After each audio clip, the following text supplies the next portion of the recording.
in the wild, and that it's certainly worthwhile to protect these.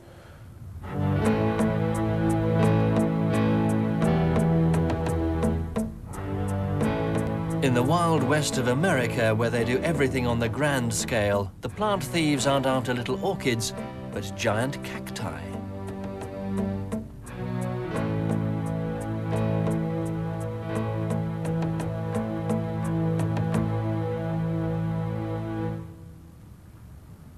The saguaro cactus is the bit part player in many a western shootout.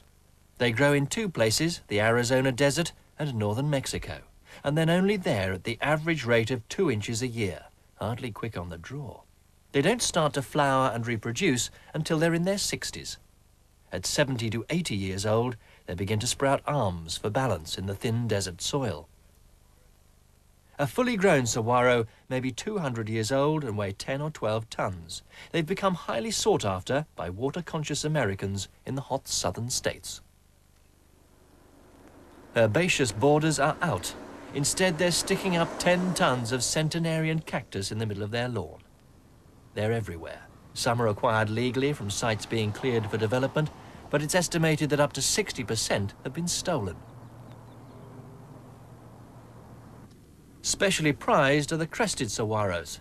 Their growth patterns have been disturbed. Instead of sprouting arms, they form delicate crests. Only 81 have been recorded in the wild. Their rarity makes them particularly valuable.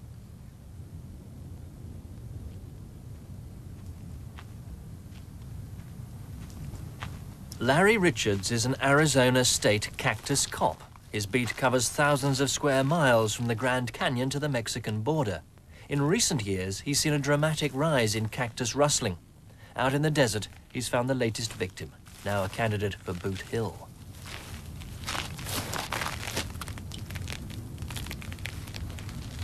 What you have here is a downed saguaro that someone came quite a few miles from the main highway into this remote area to take a crestate saguaro. In doing so, it was damaged, it was dropped, they left it here. Now the whole plant is dying, decaying.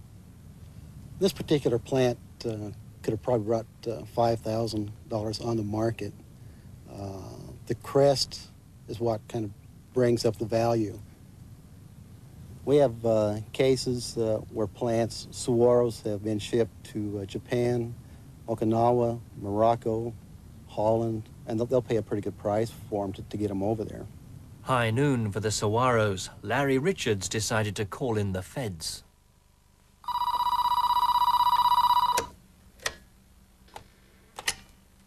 Hello? Hi, is that Dave? No, he's not here, but I'm his partner. What can I do for you? I want to talk about our deal. Oh, yeah. He told me about the plants you delivered last week. Good work. In 1985, undercover agents from the Fish and Wildlife Service opened a bogus landscaping company in Phoenix, Arizona. The cactus rustlers made contact, eager to tap a new source of business, but the agents were tapping their calls and setting up a sting. I have some very particular customers, yeah. I got to see the color of your green before you see the color of mine. Sure. Okay. All right, where? Okay, yeah, I know where that is. Okay. All right. Yeah, I'll see you there. Bye.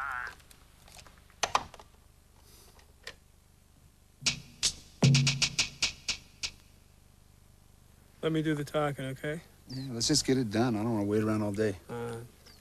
Yeah. Get Just some more so- money. Yeah, well, of course we'll get more money. I mean, all this one cactus at a time, you know. Let's get them going.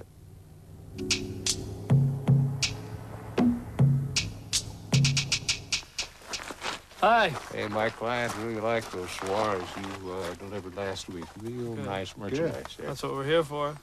Good enough. Some of the rustlers had been in business for 25 years and seemed to know every plant in the desert. But that's not quite what my clients are looking for. They're looking for something with some real good arms on them, you know. The little stubby things You got a whole desert here to choose from, you know. What's the money like? What's happening? Well, The authorities say there were up to 120 people involved in cactus rustling. Okay, well, we need to be compensated because it's some rough terrain out there. hey, no We problem get to some at good all. ones, but it's hard to get to them sometimes.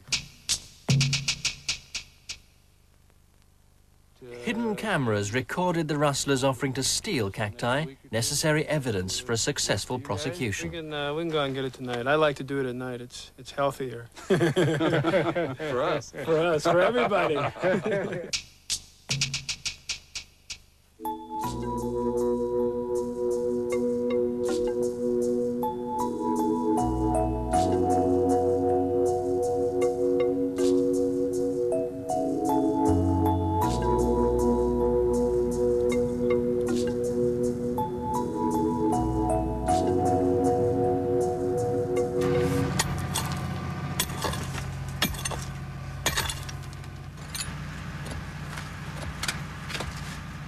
The rustlers strike at night when the temperature drops and there's less likelihood of being seen.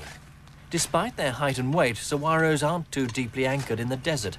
The taproot only goes down a few feet. The side roots can extend for up to 40 feet, but they're easily chopped off.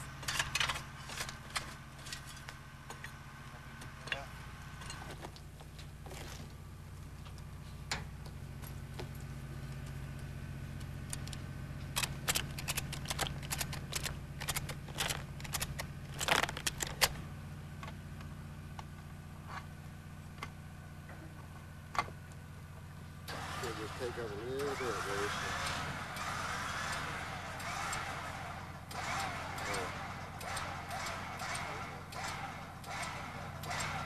According to Larry Richards, the rustlers remove plants in an age range that is particularly damaging to the survival of the species.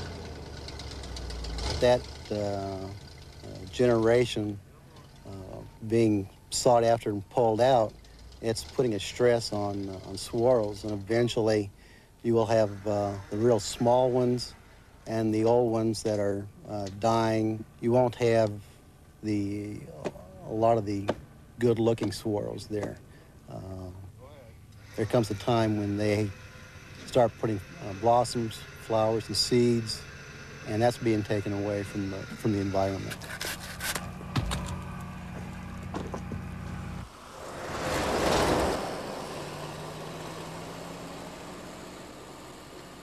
Experienced rustlers can remove a grown saguaro in 20 minutes, but the shock to the plant system kills about 70% of them.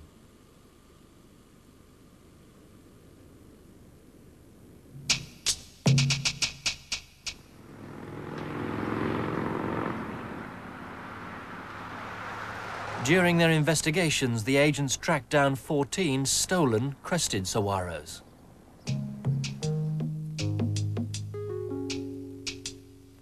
The illegal trade was worth up to $1 million a year.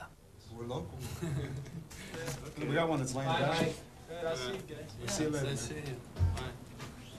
What are you gonna get? After 4 years, the agents had gathered volumes of evidence. The bogus landscape consultants dropped their cover and with their colleagues swooped on suspects right across the southern states. So we'll come back from San Diego. Check it out, man. Yeah, Pete, we'll check go- it out. Stand up. Hi. I'm a federal agent. I have a warrant for your arrest. You're kidding me. Don't worry about it. I'm Bill Polish for KTAR 620 Radio News. Federal agents have arrested 21 people on felony charges of stealing saguaro cacti. Those rustlers were netted in a 4-year undercover operation mounted by the U.S. Fish and Wildlife Service. Agents posing as cactus dealers.